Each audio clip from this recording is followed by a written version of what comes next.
Hello everyone, welcome back to my channel success education point with Sapna. इस video में आज हम देखने वाले हैं हिंदी क्लास 10th का चैप्टर नंबर 5 है।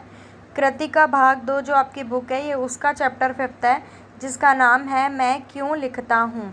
1 से 4 तक के जो चैप्टर्स हैं कृतिका भाग 2 के, वो भी आपको मेरे चैनल पे मिल जाएंगे, प्लेलिस्ट में जाके आप देख सकते हैं। और दूसरी बुक है आपकी क्षितिज भाग 2, तो उसके भी उसमें टोटल 18 चैप्टर्स है, तो 17 चैप्टर्स के तो क्वेश्चन आंसर्स आपको मेरे चैनल पे मिल जाएंगे। उसकी भी प्लेलिस्ट अलग से बनी हुई है, तो आप वो भी देख सकते हैं। इसलिए चैनल को सब्सक्राइब जरूर करें, वीडियो को लाइक और शेयर जरूर करें।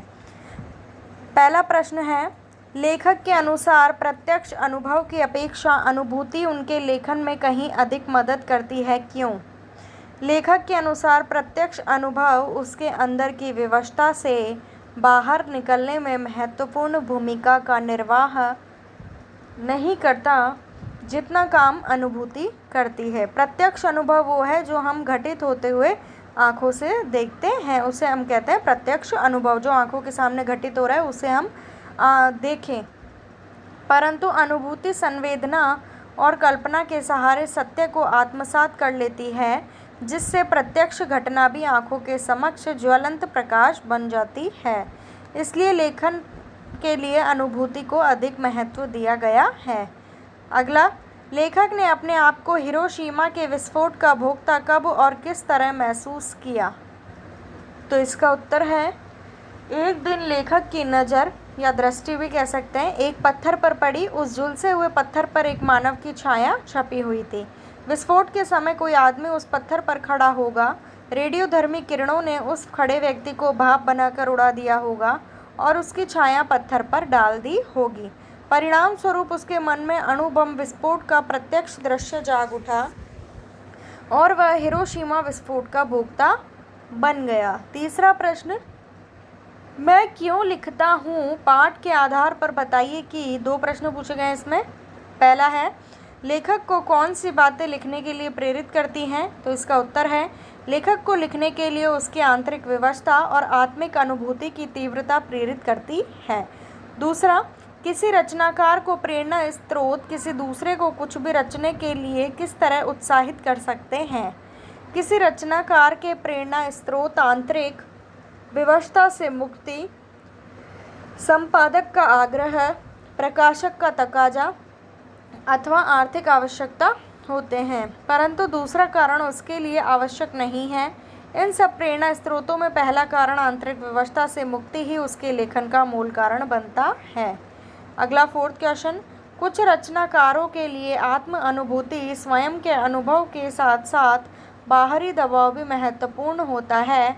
यह बाह्य दबाव कौन कौन से हो सकते हैं? तो इसका उत्तर है, यह बाह्य दबाव निम्नलिखित हो सकते हैं। पहला पॉइंट है, संपादकों के दबाव का आग्रह, प्रकाशक के दबाव का आग्रह, आर्थिक आवश्यकता का दबाव। इनके अलावा लेखक शासकीय दबाव या राजनीतिक प्रतिबद्धता की विवशता से भी लिखने को प्रेरित होता है। 5वां, क्या बाह्य दबाव केवल लेखन से जुड़े रचनाकारों को ही प्रभावित करते हैं या अन्य क्षेत्रों से जुड़े कलाकारों को भी प्रभावित करते हैं? कैसे? बाह्य दबाव केवल लेखन से जुड़े रचनाकारों को ही प्रभावित नहीं करते हैं, बल्कि अन्य क्षेत्रों से जुड़े कलाकारों को भी प्रभावित करते हैं।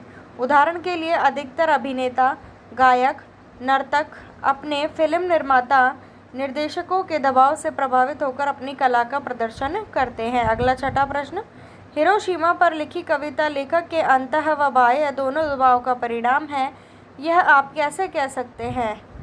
तो इसका उत्तर है, लेखक जापान घूमने गया था तो हिरोशिमा में उस विस्फोट से पीड़ित लोगों को देखकर उससे थोड़ी पीड़ा हुई, परंतु उसका मन लिखने के लिए उसे प्रेरित नहीं कर पा रहा था।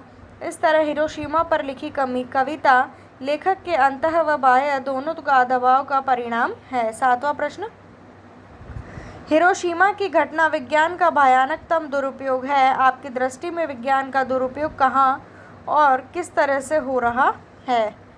तो इसका उत्तर है, यह पूर्णतः सत्य है कि हिरोशिमा में अणु बम का प्रयोग विज्ञान का भयंकर दुरुपयोग है। इस घटना ने विज्ञान के विनाशकारी रूप से सारे संसार को परिचित करा दिया। आजकल विज्ञान का दुरुपयोग घातक अस्त्र शस्त्र बनाकर उसके द्वारा आतंकवादी हमले किए जा रहे हैं। चिकित्सकों के द्वारा भ्रूण परीक्षण किया जा रहा है। 8वां, एक संवेदनशील युवा नागरिक की हैसियत से विज्ञान का दुरुपयोग रोकने में आपकी क्या भूमिका है? तो इसका उत्तर है, एक संवेदनशील युवा नागरिक की हैसियत से विज्ञान का दुरुपयोग रोकने में हमारी भूमिका यह है कि मैं विज्ञान के जिस यंत्र की बुराई के बारे में जानता हूँ उसका उपयोग करने से या उससे दूर रहने का प्रयत्न करता हूँ। जैसे मैं प्लास्टिक थैलियों तथा प्लास्टिक से संबंधित अन्य वस्तुओं का बिल्कुल उपयोग नहीं करता हूँ, ना दूसरों को करने की सलाह देता हूँ। तो ये थे हमारे पार्ट 5 के प्रश्नोत्तर। बाकी के प्रश्नोत्तर आपको पहले से ही मेरे चैनल पर मिल जाएंगे, तो आप देख सकते हैं। वीडियो को लाइक, शेयर और चैनल को सब्सक्राइब जरूर करें। मिलती हूँ नेक्स्ट वीडियो में। Thank you for watching my video.